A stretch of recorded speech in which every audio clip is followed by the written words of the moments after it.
Hello and welcome to a special mini-series from Parliamentary Conversations in the Commonwealth, a podcast from the Commonwealth Parliamentary Association, better known as the CPA. I'm Tom Davis, and on this mini-series we are marking World Parliament Day, celebrated every year on the 30th of June. The idea behind World Parliament Day, which was established by the UN in 2018, is to recognise and review the relationship between Parliament and democracy. Now, that relationship, that intrinsic bond between a functioning and effective Parliament and a strong democracy, is a complex one. So what we want to do on this podcast series is to peel back the layers of what parliaments do and consider quite a simple concept that lies at the heart of parliamentary democracy, and that is representation. A parliament should, in its most simple form, consist of a group of people chosen by the wider population to speak and make decisions on their behalf. They are, in theory, representative institutions. This idea is enshrined in the Collins Dictionary, which defines a member of parliament as a person who has been elected by the people in a particular area to represent them in a country's parliament. As you can see, what we're coming back to here is one verb which lies at the heart of this definition: to represent. A representative, again using the dictionary, is someone who speaks or does something on behalf of another person or group of people. So when we strip it back, this makes the job of a politician sound somewhat simple. Collect the views of the people you represent and use them to dictate your actions and decisions in Parliament. The reality, though, is that the views of the wider public are not often defined, ordered, or presented to politicians in a simple way. Their challenge is to constantly juggle the competing interests of different groups of people, all of whom want to talk to them, talk at them, or even shout at them, and obviously have a right to do so in a representative democracy. The pressure to make progress on or to be vocal about an issue comes from all corners. It comes from constituents. It comes from your political party, from the media, from the opposition, from beyond your own national borders, and even perhaps from your own friends and family. To successfully fulfill your responsibility to represent, you have to keep up a constant balancing act as a politician. So, in this mini-series for World Parliament Day, we are travelling around the Commonwealth to dig deeper on this idea of representation by asking politicians exactly how they do this balancing. How do they prioritise? How do they manage to juggle the balls that the world of politics continually throws at them? We'll be delving into their processes for both listening to and filtering the daily demands on their attention, by choosing what's important or what's urgent, by deciding how their time is best spent and what that means for how they operate on a day-to-day basis. For our first episode of the series, we spoke to the Right Honourable Nelly Mutti, Speaker of the Parliament of Zambia. Speaker Mutti, a lawyer and former chair of the Anti-Corruption Commission of Zambia, was elected as Speaker in 2021, and she spoke about how the role of Speaker brings different pressures and priorities than other politicians, the need to think about fairness and gender equality when presiding over parliamentary business, and the key improvements she hopes to make to the Parliament of Zambia in her time in office.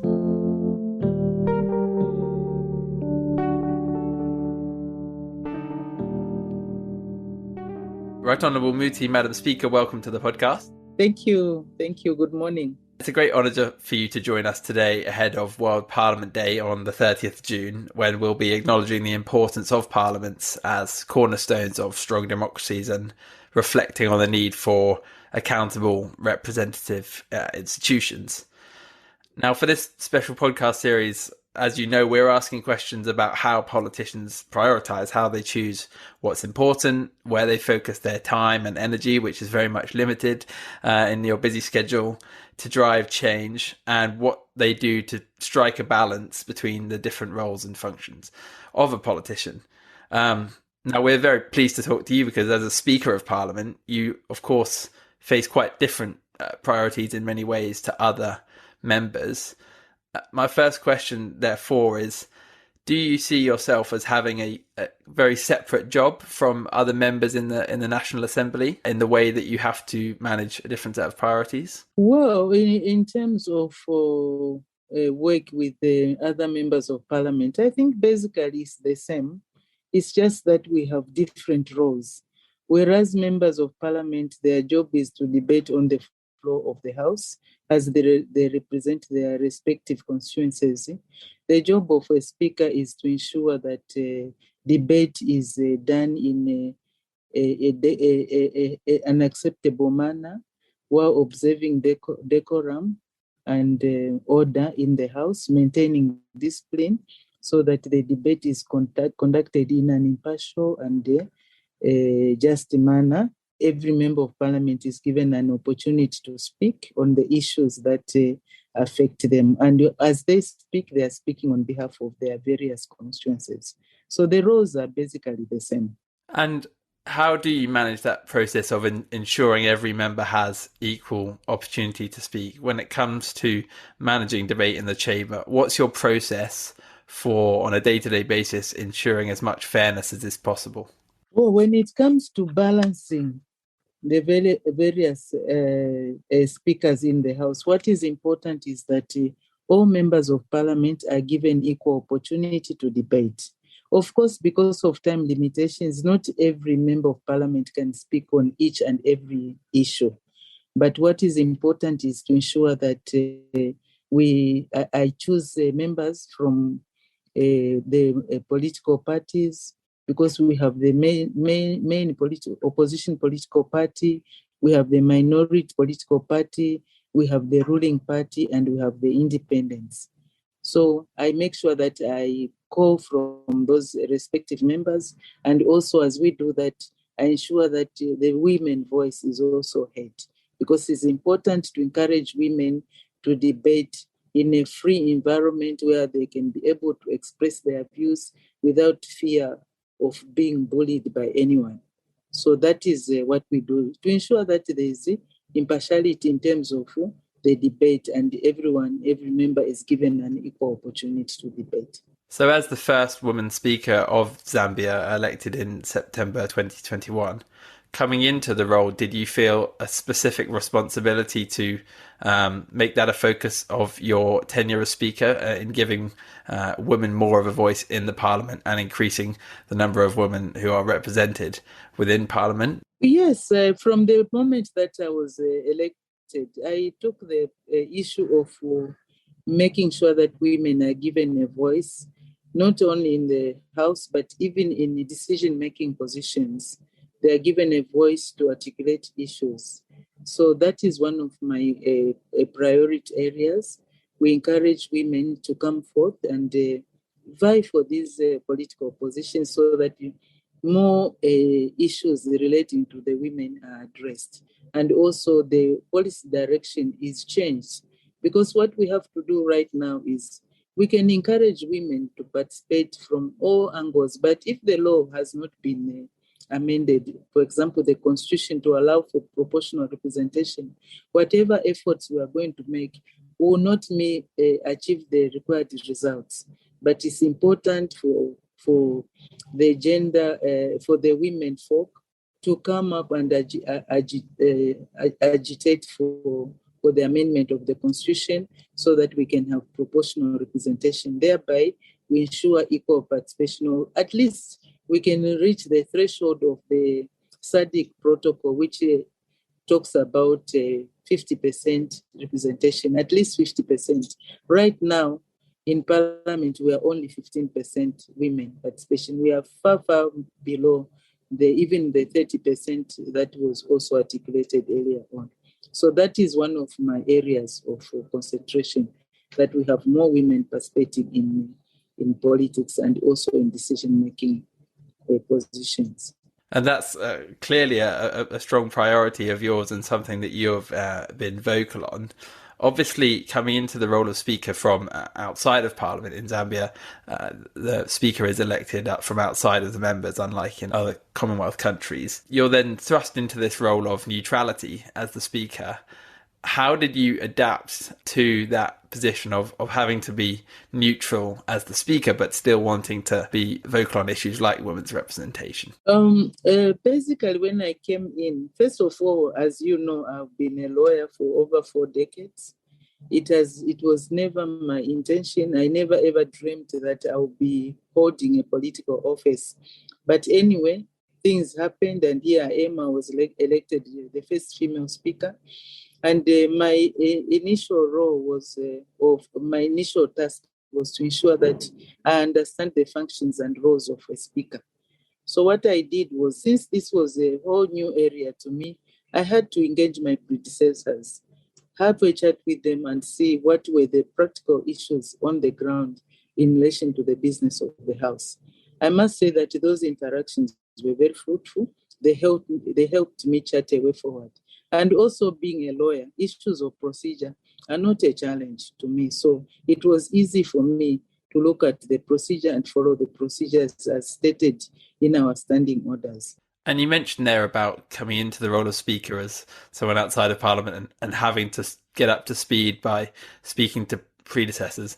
Another important part of that role, and presumably that transition, is working very closely with the administrative staff of Parliament, the clerks and officials that support the running. How important are building effective relationships with leaders in the administrative side of Parliament? And how did that help you perhaps in the transition into your role as Speaker? Actually, I must say that because of the responsibility, it's a lot of work that needs to be done, and you need to balance in terms of time. There are so many competing important responsibilities that the office of the Speaker has to discharge. So if you have a supportive deputies and a supportive staff, it will be very difficult. And sometimes when you are sitting in the House, the clerks at the table will have to advise you on certain issues in real time. So sometimes there can even be a mistake here and there, but what is important is the cohesion between the two parties, working together, consulting each other on a constant basis so that we are working in harmony with each other. And whereby there's a conflict between certain responsibilities, if you have reliable deputies like I have two very wonderful deputies who can come in when I'm held up with other responsibilities. And the clerks at the table, the members of staff, they've been very effective and very useful in terms of making sure that advice is given in real time. So they need to be supported. They need to be to build capacity so that we work in harmony with each other. That way, if we are working in harmony with each other, we collaborate with each other, there will be no challenges in terms of what needs to be done at what particular time. And one of the priorities outside of managing the chamber, managing business on a day-to-day basis is, of course, the international work that you do. Zambia is an active member of the Commonwealth Parliamentary Association and many other international parliamentary organisations. What importance do you think parliamentary diplomacy holds? And if you had to explain to voters what benefits it can bring to the Parliament of Zambia by meeting people from elsewhere in the Commonwealth or worldwide, what would you say that the main benefits are? The main benefits of meeting other parliamentary officials through the international institutions like the CPA, the IPU, is that you have a common understanding on a number of issues. For example, if you look at the executive, they have also means and ways of interacting with other fellow executives. So even parliaments also in the similar manner should interact with other parliaments in order to have common understanding of issues, to have common strategies in order to confront issues like climate change, issues of even maintaining peace and harmony and unity in the country, and a lot of other factors, so that we have a common ground from which to tackle issues from. And also we learn from each other, because there's no country which is an island. There's no speaker who is an island. For these common issues that affect us, we have to learn from each other. We have to consult each other and see what will be the common way to confront these challenges. And one way that other parliaments have been learning from Zambia in a recent example is you've developed an app that can allow members to participate digitally in the proceedings of Parliament. So that's just one example of something that Zambia has done that other parliaments are learning from. And it's one of many innovations that Zambia has pushed forward on. Going forward, in terms of the administration of Parliament, the way that Parliament operates on a day-to-day basis, what are your priorities for other reforms and innovations in the next couple of years to push forward the Parliament of Zambia and improve constantly the way that it does operate? The issue of COVID at least brought some creativity in us, because we had to have a hybrid system of sitting that was either virtually or physical. But I think from every challenge, you can develop some apps which can be used. And I'm glad that other members of Parliament are learning from this. And that's why I said earlier on that we need to interact in order to learn from each other. But in terms of priorities for me, I think I'm looking at three areas. One, I'm looking at being able to capacitate members of Parliament and staff, because of the issues that the effectiveness of the discharging the responsibilities of the National Assembly, that is through legislative, representative, and oversight functions, is dependent on the capacity of members of staff. Because if you have no capacity in terms of what support you are getting from members of staff, even the work of Parliament will not be effective. The second issue that I'll be looking at as a priority is enhancing presence of constituency officers. As you may be aware, the National Assembly has got 156 constituency officers in all the constituencies, and it's the most devolved of all the arms of government. So at that level, we have a presence at that lowest level. So we want to take that as a nerve center for the functions of the work of the National Assembly, that we can start from that level and build up to the highest office, which is the Speaker. And that way the communities will realize and take benefit of ensuring that they interact with the National Assembly through those constituencies up to the House or to the chamber when matters are being debated. Then the third priority is bringing Parliament closer to people. As you may be aware, Parliament carries live debates on both television and radio. And it is my desire that we have a nationwide coverage so that we are able to reach out to all the people in Zambia, so that we can also get feedback from them. Because one of our strategies is that we should not only be able to articulate issues to the members of the public, but we should also be able to get feedback from the members of the public, so that we can be able to streamline our debates and also ensure how effective in terms of monitoring, in terms of oversight that we are providing to the executive, in terms of representation, so that we work with the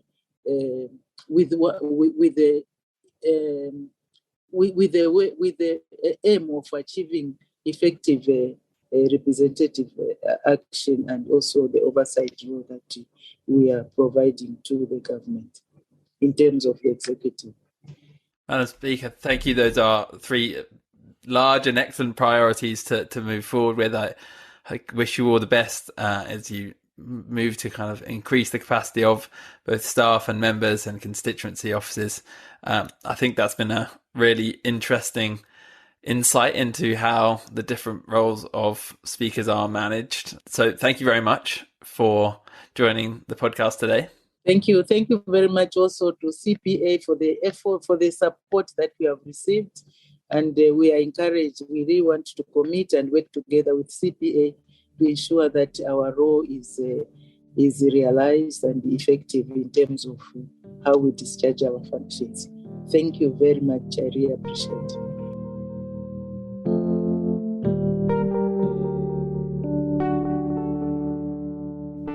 That was Right Honourable Nelly Mutti, Speaker of the National Assembly of Zambia, offering her reflections on the question of how she establishes clear priorities amongst the many demands on her time. Now, to find the rest of our World Parliament Day mini-series, and of course all our other podcast episodes, make sure to subscribe to the Parliamentary Conversations in the Commonwealth podcast feed.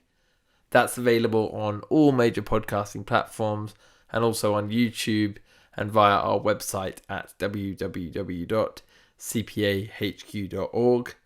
And on our website you can find out much more about the work of the Commonwealth Parliamentary Association. Thank you for listening.